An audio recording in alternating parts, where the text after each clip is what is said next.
Hey everyone, welcome back to They're Gonna Call It a Hard Foul. I'm Jim Quigley, and today we got a full show for you. Mike's back, and he's gonna weigh into why he wishes the Celtics took a different approach to the offseason, especially now that Jayson Tatum is looking like his rehab is progressing faster than anyone could have expected. We'll dig into what to expect from Baylor Scheierman and Neemias Queta this upcoming season.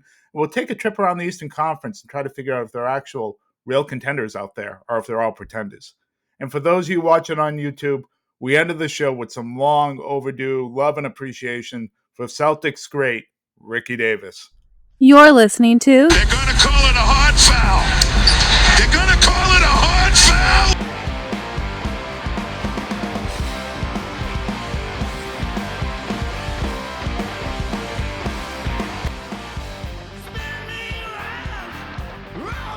This is Hard Foul. We're back after a weekend off, I guess. We're going to be a bit more on a regular schedule here. My name is Jim Quigley, and you are who? This is Mike Quigley, and we are brought to you by Fan First Sports Network, bitch. That's right. And Mike, we are, almost a week into training camp. Some encouraging things out of training camp, as I talked about on the last pod, just in terms of, how hard they're going, how fast they want to play. There's, a real emphasis on playing with pace, something they hadn't done in the past. And I'm sure is welcome news to you based on how you have felt the offense has gone, your critiques, especially last season.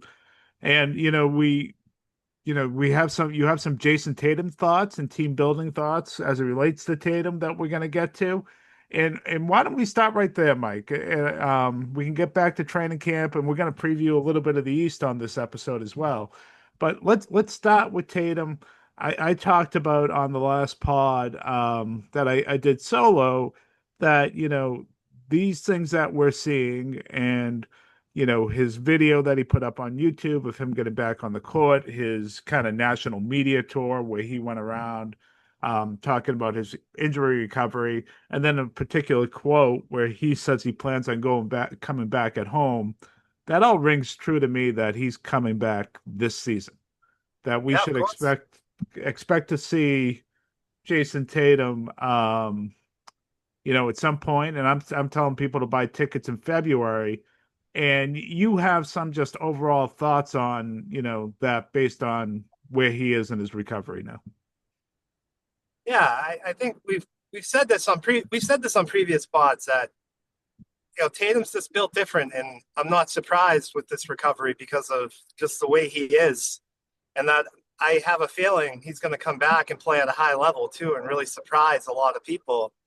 And my whole thing is just he's coming back to a team that isn't really built to compete for a championship. He's working really hard to get back.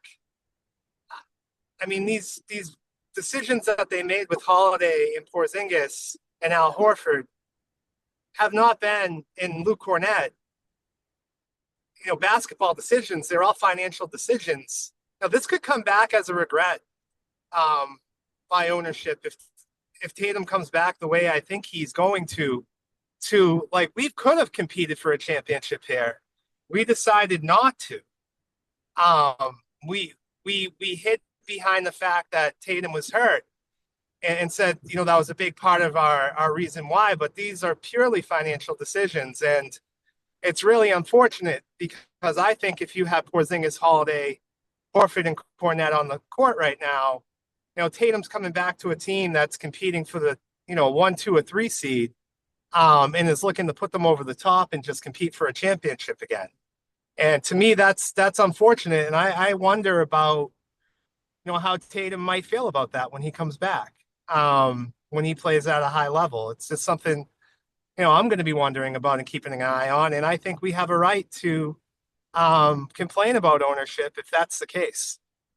So I guess a couple of things. I did write about, when the new ownership came on, that one of the things that wasn't, was not likely, but not unrealistic, or completely unrealistic, is that Tatum comes back and at some point he regains form. And, it's worth asking the question that, what was worth more, resetting these penalties and getting under the tax, or potentially running it back and trying to win a title. Um, so I don't think it's unreasonable to ask the questions that you're asking. I do think a couple things we just need to be fair about. They weren't bringing Luke Cornett back unless they were able to get at least close to what the Spurs could offer. And if they were keeping Holiday or Porzingis, that you know they wouldn't have been able to offer Cornett more than the minimum, or a little bit more than the minimum, even with his bird rights. Um, Horford, because of his bird rights in his previous contract, they would have been able to extend themselves a little bit more. So I think reality is probably Cornett, unless he was just going to stay here because Tatum was back. And then that's a player decision and not really a franchise decision, was probably gone Yeah. if you were going to run this back. Um, and then you have to ask questions from a team building perspective, whether the best moves were to keep a guy like Porzingis who didn't play in the playoffs last year, really didn't play. Holiday, who, um, you know, wasn't himself for most of the season, and really, unfortunately, was not close to himself in that second round against the Knicks. Playing hurt and not effective, really, especially in offense. And then you have the Horford question. And I do think if Tatum did come back, I think, and he did not get hurt, I think Horford probably decides to come back. I think with Tatum getting hurt, that sealed the deal for Horford either way that he was leaving from a free agent perspective. And he said pretty much as that at his presser with Golden State. Um, but I think the bigger question, so those are like the reality of the player situations, and some of those are team buildings, and you can move them and not necessarily be salary dumps and still trying to build your team to compete when Tatum gets back. I think the bigger question is right, though. If they, you know, if Tatum didn't get hurt, or if they knew he would be back this season, um, do you still make those same moves, or do you kind of do it differently, eyeing that you're trying to build yourself as a contender this year? And I still think they make the moves, and I think most of them are financially driven, unfortunately. Yeah. I just wonder how your best player feels about that. Working his way back to come back to this roster. I don't know. We'll just wait and see. He's working really hard to come back, and he's one of the best players in the league. You have to work towards putting a team on the court that can win championships, and I would say right now the Celtics aren't close. Yeah, I think Tatum is one of those guys that probably has an understanding why the team did this, and is probably from the Celtics management's perspective, and probably a little bit more forgiving than other superstars would be. But I think in the coming seasons, if this continues to be a trend to cut spending, let's say if it's next season as well, where they want to stay under that second apron and maybe even try to get desperately under the first of the luxury tax or whatever, then I wonder how he will respond. Um, Yep. Yep. then I think that question about this season becomes even bigger, probably in his mind. So I Yeah. think that's kind of where it is. But I don't think you're wrong, and that's why I wrote it before I knew Tatum was recovering like this. And actually, I think I wrote in the article at the time that I did not believe he was going to really come back. So there were definitely basketball reasons on why you made these moves. I'm not sure they're the moves you would have made, but there were reasons, right? Mhm. But now, gosh, like his recovery, Mike, what you're seeing, you're hearing about box jumps. Jaylen Brown said he looks like he's ready to play the first game of the season. Um, it's all lining up here that he's going to be back this season. And so their approach to this season, goes even more under the microscope. Yep, it does. It does. And that's a good transition, Jim, to here we are, right? We've been in training camp. Joe's got them doing 3-hour practices and Yeah. running. And it sounds like the pace of play is the message of the day. Maybe they saw something with the way Indiana plays, and that's kind of how they want to build this thing for this year. It does give you some excitement as we go into this season and what it might look like on offense. Yeah, yeah, and I spent a lot of. I want to get your thoughts on it. I spent a lot of time on it in the last pod. They were what 26th in the league in passes per game last year. Uh-huh. They were worst in pace of play. But there was rationale for why they did things, and they won them a championship the year before. They attack weak defenders, go at them. They got up a lot of threes, obviously, but they had the talent to fit the style of play when the talent started to deteriorate in the playoffs with Porzingis not being available, Holiday not being himself, you could see where their inability to have that urgency on offense hurt them Yep. when they Yep. went down. So you spent a lot of time on this where you wanted to see change after the playoffs, the really embarrassing loss to the Knicks. I got to assume this is really welcome news to you. It is. I think I look at it two ways. If they were bringing the same team back, I wanted to see change, but not drastic to like this level. I think teams that lack talent really have to play this way. They have to really depend on being top five in the league with passes and getting lots of shots up. I wanted to see the Celtics move into like that top 15, with the talent that they had because they really were too slow last year and they did dribble the ball out way too often, just like dribbling that clock out, and then settling for threes. I'm excited for this kind of play, especially for Jaylen Brown. He should be able to feast in that kind of pace, getting up and down. So I think it's going to really benefit him, and I do think it's going to benefit guys like Derek White and Pritchard too. So they should be giving us an exciting brand of basketball. And I also think playing this way in the regular season, when you are top heavy with talent, you don't have a lot of reserves. This can buy you some wins against talented teams who aren't showing up every night. And the Celtics really got to try to stack wins where they can to get into the top 6 playoff seeds. So I think it could really benefit them and keep them competitive. Yeah, I think it's not always teams that are less talented that do this. I mean, the two teams that were in the NBA Finals played this way, and they were loaded with talent. The Thunder, you could argue, had more talent than the Celtics last year, just Right. loaded with talent. And so, yeah, no, I'm really interested. I think Derek White will really benefit from this. He's a quick decision guy, a 1 second guy. He makes 1 second to decide to pass, a drive, a dribble. So he's already or shoot. He's already like fits this mold. You mentioned Brown, especially his ability to get to the rack and get in transition. I think he's better not dribbling the air out of the ball. I do think it's going to be interesting to see a guy like Peyton Pritchard in this offense because he is a guy that pounds the air out of the ball, to get to the spot where he wants to score from. There is a lot of dribbling that is incorporated with his game, and it sounds like they want to play a little bit differently. So seeing how that works for him, it's interesting.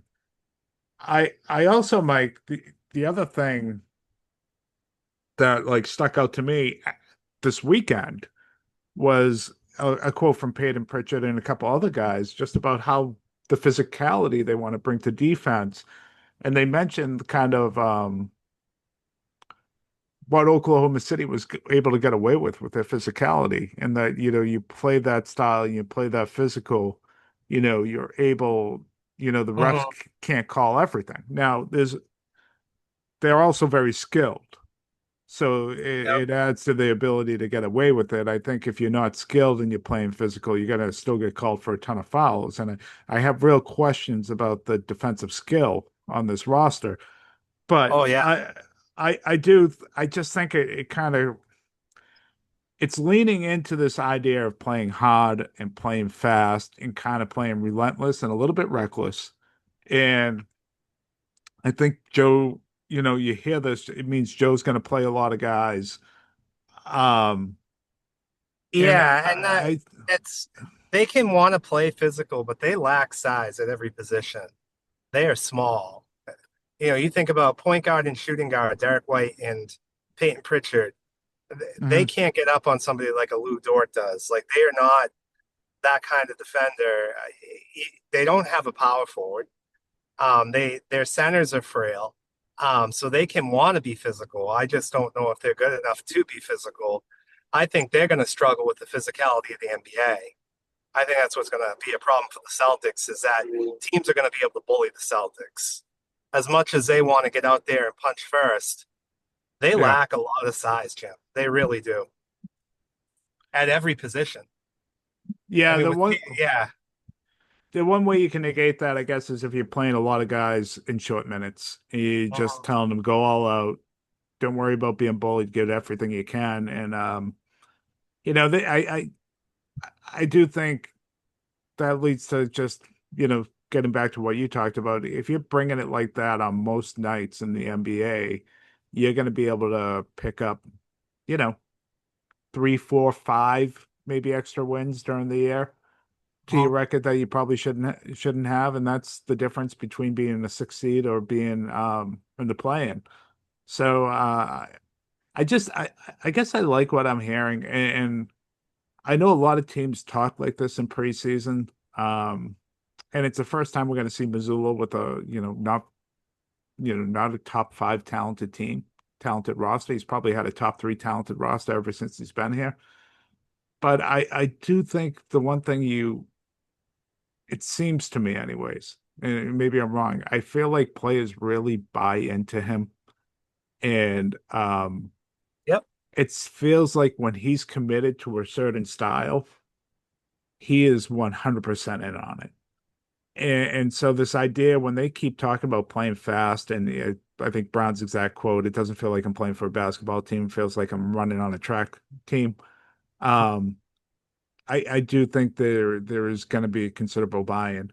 The interesting thing, though, is Mike, what happens to the style? And it's a story for another time. It's not to talk about right now, but when Tatum comes back, Well, it's because whatever Tatum. he does not play this way, so that is interesting. It's whatever Tatum wants it to be. Yeah, well, coming Right? back in the middle of the season, maybe not what he was. It's interesting. Yeah. It's a story. It's a discussion for another time, but it's definitely interesting. Yeah, no, I'm excited. And I said on the pod, I want to get your take. The over under on this team is either 40 and a half, 41 and a half, depending on where you go. I was saying all preseason that or all off season that I think I'd take the under because of the lack of talent, and I still think that's there. But based on what I'm hearing and seeing, I'm kind of gone the other way on this now. I could definitely see this team getting 42, 43, or 44 wins. Um, and if I were to place a bet now, I think I'd be on the over on this. Yeah, I would too. I think they're better than a 500 team. Uh, yeah, they better be. I mean, you got Jaylen Brown out there. If Brown gets hurt, they're not. But if Brown's healthy all season, they'll ride the wave. They'll be between like 45 and 48 wins somewhere in there. Yeah. Yeah, I definitely think that. All right. On the last pod, Mike, I talked about how my kind of projection of Jordan Walsh has changed a little bit because of this style of play. I thought based off of how the Celtics played in the past, he just didn't fit anymore. He's not a good enough shooter. He's not really a good enough offensive skill player. But I think he can be an energy guy in this style of play. I look back to O'Shea Brissett back on the Pacers squad from a couple of years ago where he found opportunities for himself because he just was able to fly around, keep the ball moving, hit a couple threes, some dunks, and play defense. And I actually think, you know, 10, 15 minutes of energy basketball from Jordan Walsh on some given nights is probably more likely than not now. I think this probably helps his standing with the team for this season. Yeah, we'll see. He's definitely an athlete. He's really Mhm. athletic, and that's his one skill set that he has. And he can defend a little bit. Yeah. He can, and he's long. He hasn't. The one thing with him since he's come into the league, he hasn't put any muscle weight on. He's the same guy body wise that he was as a rookie, and that's always been my main concern with him is he's not strong enough. And that's like when I look at this team overall, like that's one of my biggest concerns is they don't have guys who are built to put up with the physicality of this league. And I agree he could be that player, but I have to see it because I haven't seen a guy in Jordan Walsh that deserves to be out there every night since he's come into the league. I haven't seen a guy who's really bettered his game or his body. I would think by now, like third year in the league, that he would have put a lot of muscle weight on, and turned himself into, a strong defender. And he's still just kind of a frail athlete, who can get up and down and probably have some highlight dunks in this kind of offense. But he really needs to like build his game like off of Obi Toppin. Like he needs to be stronger, and I just don't see that happening. And that's my biggest concern with him is that he'll never be able to find a place out there because he doesn't have the skill set as like a dribbler or a passer or somebody who creates for himself. And if he's just not strong enough to be able to defend somebody on the post, he's going to get beat up and pushed around. Yeah. No, I think it's, we'll see on the 8th here in a couple nights to see how he looks, if it does look like he's gotten stronger or not. I guess it was tough to kind of tell. I Yeah, I remember, didn't see it in summer league. yeah, Yeah. yeah. I mean, they need them. They need somebody. They need one or two guys from that bench that are going to step up into that role. And he's in his third year. This is it. Tatum's out. This is the best chance he's ever going to get. Well, in that vein, what do you expect, and what would you consider a good season for a guy like Baylor Scheierman this year? So what I expect from him? Um, I think he might struggle with the type of with how they're playing now. I think there might be some of a hiccup for him because he doesn't feel like the type of guy that gets up and down. Um, but what I by midseason, I expect him to be a rotation player, and I think he could have a good season offensively. Defensively, I think is going to be where he gets hurt. I think that's going to be his another guy. Like now he's in his second year. He's definitely got the offensive skill set, but is he putting the time in the gym to get stronger, to get a little bit bigger, a little bit more muscle on him, so he can be dependable on that end of the floor? Because I think that'll always be his challenge to find success in the league. Yeah, I think defensively for sure. I actually think their style is going to fit him pretty well. He's kind of a ball mover and a playmaker more than he is a shooter. So if they're going to cut down on the number of threes and look for guys to penetrate, make quick plays, quick decisions, I think this will fit him well. At times he maybe has a little too much flash to his game, but in a season where you're not going to be that great, that could be fun, honestly. Um, I do think he's going to have to give it on the defensive end, but I almost even wonder if we could see him as like a bigger point guard in this offense, coming off the bench a little bit on different nights, because Yep. he's got a really good handle. I think there's going to be plenty of opportunity for him. I think, once you get beyond White, Pritchard, and Simon, there really isn't a ton at that guard position. So there will be minutes for him. And I do think he's the type of guy that if they're playing at a really fast pace and they need a guy to move the ball ahead with passing, I think he can get comfortable with that pretty quickly. you know. Yeah, and But I wonder. I think for me, the pace of play is what kind of shape is he in to be able to get up and down and consistently be able to handle those minutes. Is what I'd be looking for. His skill set certainly fits it. It's his body type and just he's again a guy I'm looking at like he's got to get a little bit. He's got to build up that NBA body. Is what I'm saying. well, I'm guessing based on how they're going after it in training camp, they're all going to be ready to run. I don't think that's That, that's good. I don't think that's going to be much of an issue. Their win, maybe strength might still be an issue, and we'll see it a little bit, on Wednesday night. But I think they will all be able to run. And I'll be interested too to just see how they get after it defensively. Are we going to see a little bit more grabbing and clawing and maybe just you know trying to that cheap physicality, or is it going to be more just putting their bodies into people, playing relentlessly, knowing that you know everyone's going to play and everyone's going to get minutes. So let's see how this thing shakes out, and that's And really similar who the to backup what. center will end up being. That's a big one too. Well, they said it's going to be. This was another interesting comment. It was either Tillman or someone said it's like a 5-5-5 situation. So it sounds like Missoula wants these guys to play 5 minutes as hard as they can, and then the next center's coming in, Yeah, so that would be playing all three of them, playing all Boucher three and five Gaza. 5 minutes as hard as you can. Oh, whatever. Yeah. I mean, So like, none of them are that good, so you hope you hit with one of them when they play. yeah. So that's what I think the idea is. Let's see which one of them can take advantage of it. There's a lot of expectations. It feels like to the point where I think people are going to be disappointed if he doesn't improve a lot. But you've heard Scalabrine talk about it. You heard the Celtics play-by-play guy. I'm drawing a blank on his name. Connor. Grandy has talked. Yeah, Chris Cotter. Really blowing up Neemias Queta as being a guy that is really going to improve.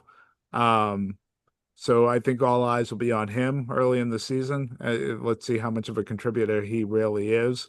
They're setting this up as, I'm assuming they've enough of them have seen him in the gym where they feel pretty confident about this, but they have not been quiet about where they see him and how much they think he's going to get better.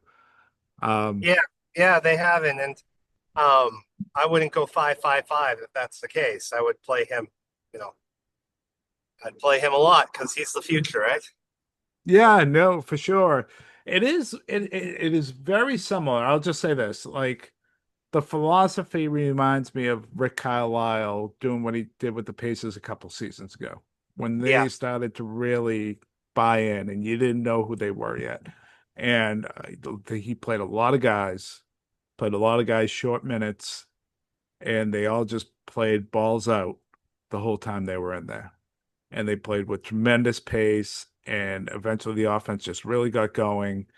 It felt like everyone had a green light to either pass or shoot, but you just had to make decisions quickly.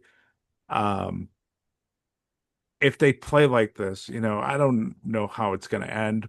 But I really do think it's going to be a lot of fun to watch. And that's as much as I want for the season. So I'll be pretty yeah, satisfied.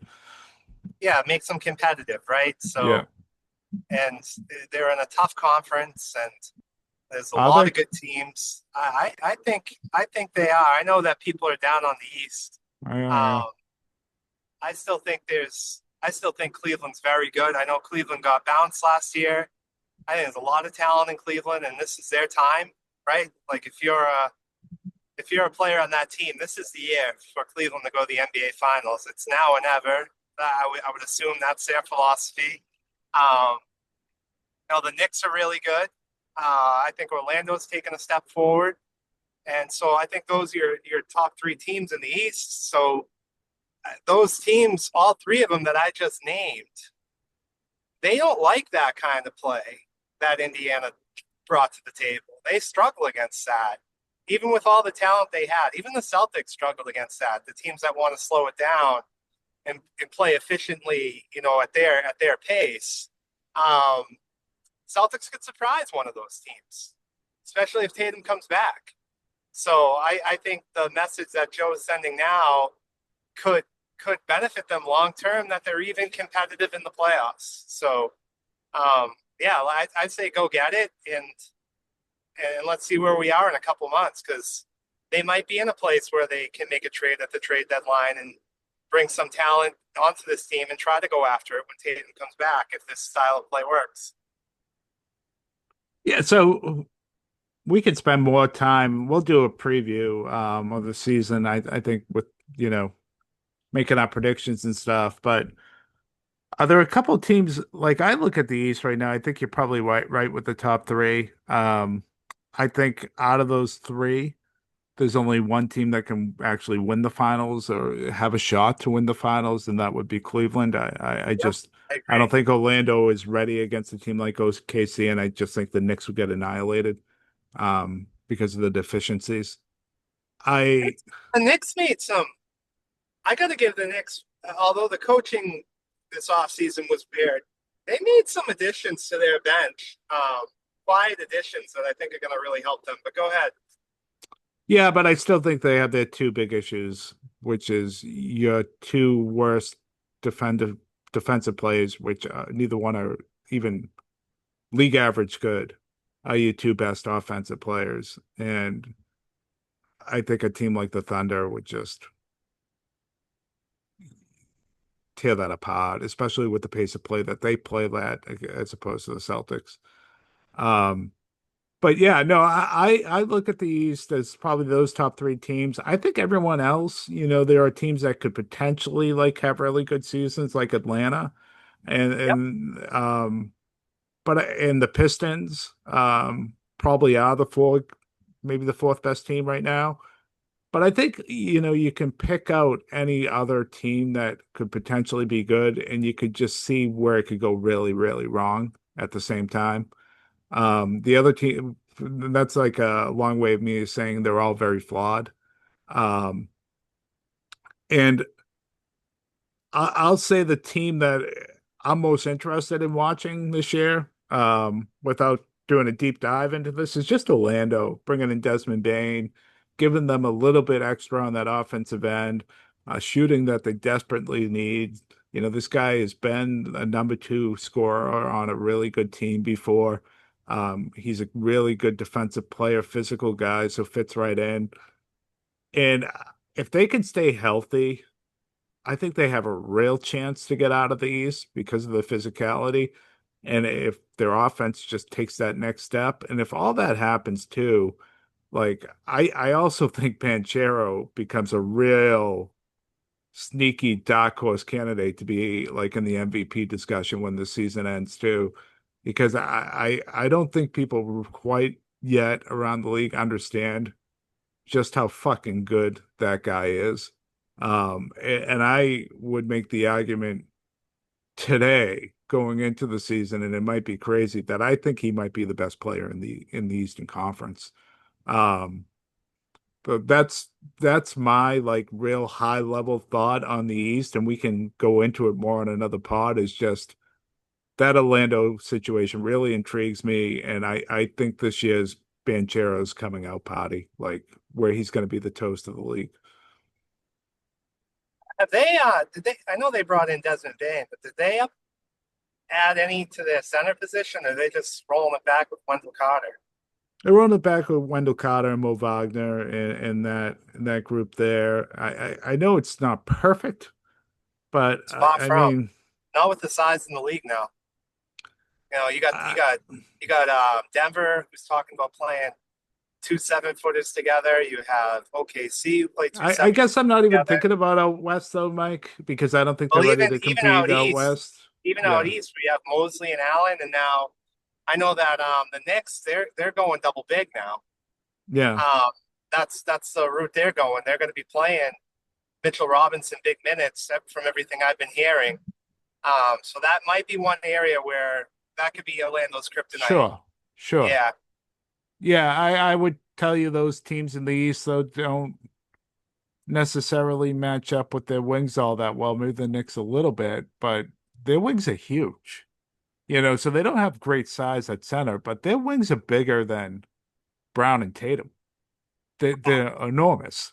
They're just like, and the Yeah, but type of guy you the you problem with can't their move Banchero off his spot. I yeah, like well, the problem with Wagner though is that Franz he can't Wagner, yeah. yeah he can't shoot. No, he can, and that's been a weird thing. It's like a Chuck Knobloch kid.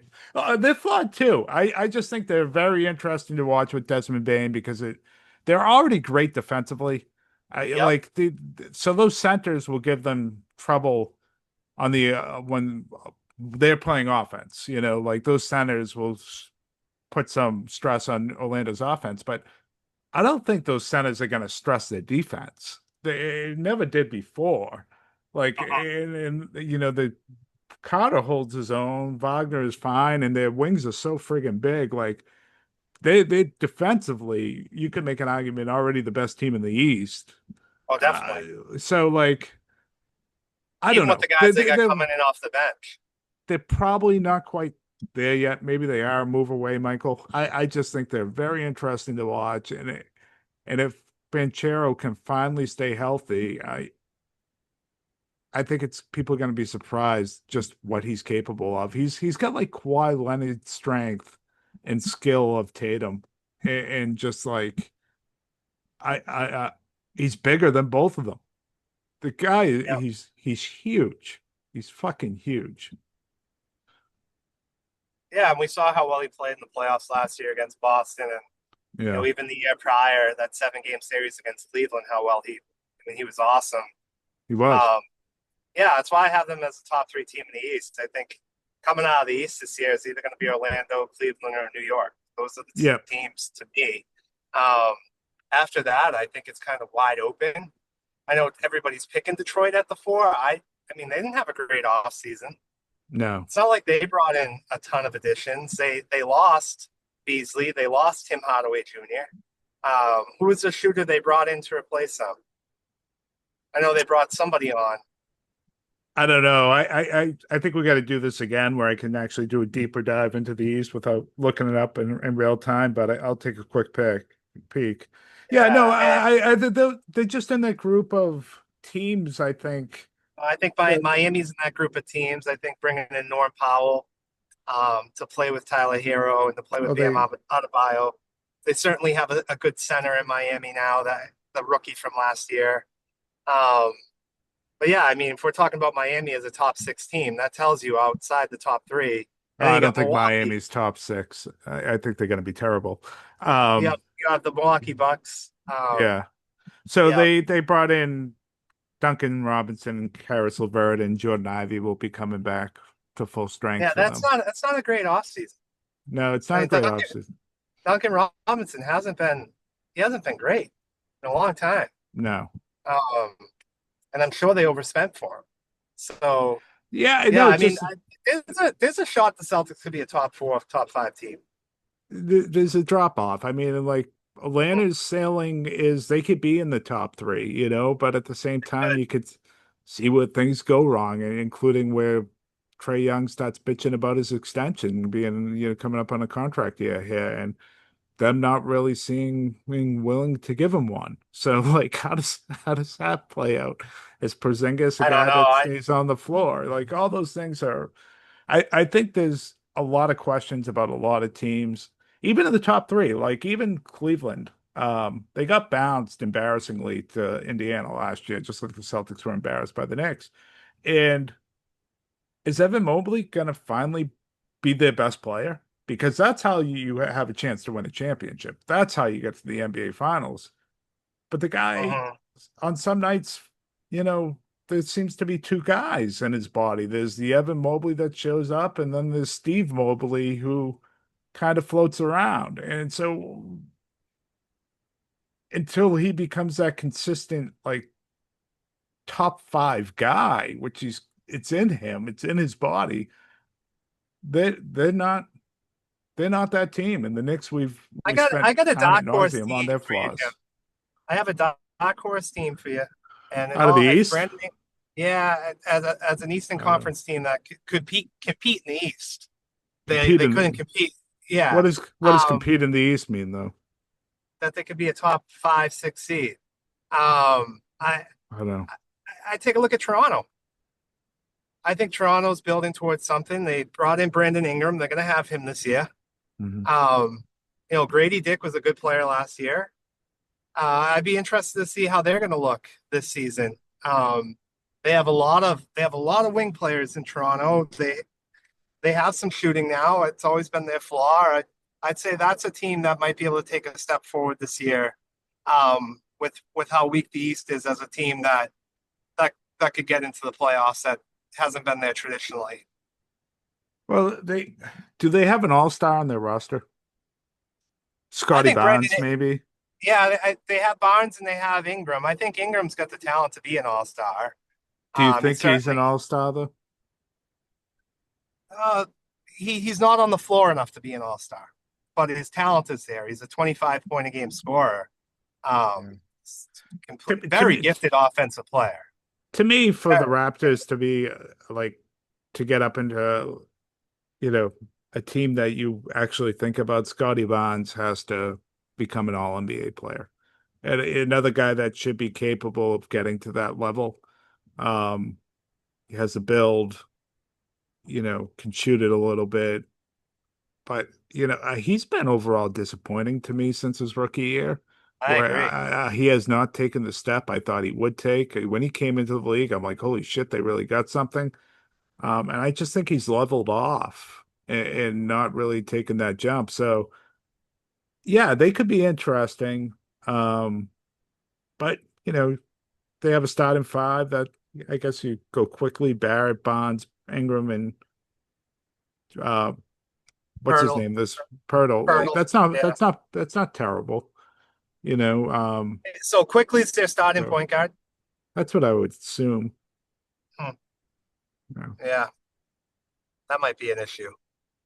Yeah. But every team in the East has issues. It's not like out West where you look at the top five teams and you're kind of like, holy shit, and until you get to Golden State with their age, do you really start seeing real significant issues with some of these rosters out West? Every East team has like real legitimate question marks, and that's why to me it's weak. It's just, and maybe the Celtics, you look at, you can compare it to those Celtics of Isaiah Thomas teams where they probably play better than the sum of the parts. Their record wasn't as good as the talent on the team, but if Missoula And gets there them to buy in, they could they could do better than they probably should in this and East. there are some. I mean, there are some bad teams in the East. Like way too many of them. I mean, the Chicago Bulls, the Charlotte Hornets, the Washington Wizards, the Brooklyn Nets.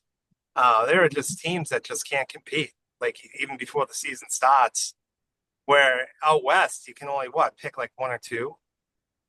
You know, Yeah. um, yeah. The East is. Yeah, I was wrong at the start of this. The East got a lot of bad teams. A Yeah, lot of bad. Charlotte might be a team that surprises you a little bit. There is, with the East being as bad as it is, there is some talent over there where, maybe they sniff 40 wins this season. That wouldn't completely shock me, I mean, that But backcourt in Charlotte, they just never been healthy. You talk about yeah, Brandon Miller and LaMelo Ball, and that is high end talent in that backcourt with a ton of shooting, but neither one of them can play more than 20 games in the season. yeah, yeah. And do they even have a center on their Well, roster that was the too? thing. I mean, Mark Williams was another Yeah, guy with all the talent in the world and could just never play. yeah. Yeah. Oh, all right. Well, I'll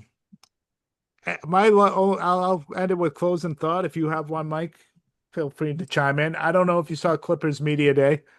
Um, I did asked not. one question of Kawhi, and he said he doesn't get into conspiracy theories. And then there were reports out. Ramona Shelburne of ESPN said that she went to ask a question about Pablo Torres's expose, and they put a hand over a microphone, Oh, and they were nice. telling reporters not to ask or to be asked to leave. So it just feels like you're having the full on league and the Clippers doing everything they can to just make this quietly go away, which, is not surprising. And there is no real media out there it's going to pick up the baton from Torrey and go with this. Unfortunately, no one in the Clippers beat is going to do that, and ESPN sure as fuck is not going to do that. So neither is NBC or any of the other partners that are out there. No, I just want it to go away. Yeah, which means it'll happen all over the league.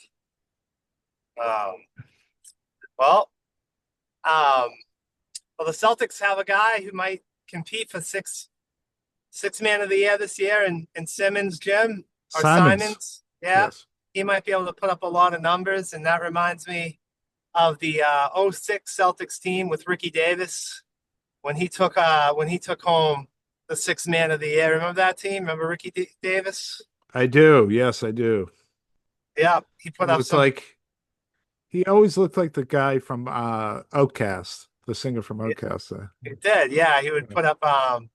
He's like the king of the mid-range. He had a good mid-range game, good dunk, and then that game 7 that year against the Pacers at home, they just completely imploded and their season ended. Do you know Gary Payton was on that team too? Yeah, I do. That was game 7. Yeah, another Doc Rivers game 7 special for you. Yeah. Yeah, they traded for Antoine Walker at the deadline, brought him back. Number 88. Yeah. Yeah. I bring up Ricky Davis because there'll be a highlight reel according to Jimmy after this pod. So what? Ricky Davis, he wasn't on that team, was he? He was 6 man. He was? Yeah, he was the 6 man on that team. Because that team had that was Delonte West rookie year, Tony Allen's rookie year. Were they rookies that year? Yeah, I know Marcus. Sure, yeah. I know Marcus Banks was part of the rotation. Yeah, he would pick up people full court. That's all he could do. he was fast. Yeah. And who was the center on that team? Who was that center? Al Jefferson. Al Jefferson was a rookie. Yeah. So maybe it was 05. I forget the exact year. And the following season is when Ricky Davis fell apart and they had to move him and Mark Blunt to Washington. I mean, yeah, see, I don't think Ricky Davis was on that playoff team. I think it was the year before he was moved. Are you sure? I'm pretty sure he was on that playoff team. That was the year he won 6 man of the year. Because he definitely didn't win 6 man of the year with the Celtics when they were bad. Yeah, Ricky Davis was on the playoff team. I know he was. 2003 to 2005. Yeah, so he wasn't on that team. Are you positive about that? I'm gonna look that up. I'm positive. So he won 6 man of the year with the Celtics when they were bad. 04-05? Was 04-05 the year they made it to the playoffs? That must have been it. Because 06 is when Miami won the championship with Antoine Walker and Gary Payton, right? So they must have left that following offseason. Payton and Antoine Walker. Yeah, so the Celtics were in the playoffs in 04-05. So you're right. Okay. Yeah. So it was a fall. Yeah. It was the 06 season that Mark Blunt and Ricky Davis got moved to Minnesota. And they came back to beat Boston. The two of them skipping up and down the court. Yeah. Good times. Anyways, I look forward to the Ricky Davis highlight reel, Jim. All right. We'll get after it. All right. Talk to everyone soon. Go C's. So hip up and split up, get up, your wit up, souped up, put your dukes up, no guts set up, a sit up, flip up, watch us rip up, shake shows until they fizz up, rizz up, like you're with us, if not zip up your lip up, whip up, hits with ransom, foul styles get and ones, we came back cause we heard hip hop needed another anthem, black like Noah, in fact then for ya, and we was back in the days with the justice, we'd have been known as the blowers, Revenue since the 70s, find me, so we went crazy in the 80s, so we won't kiss heinies in the 90s, oops the naughties, troops in sections of 40, so clap your hands and hold your shorty, I'm naughty.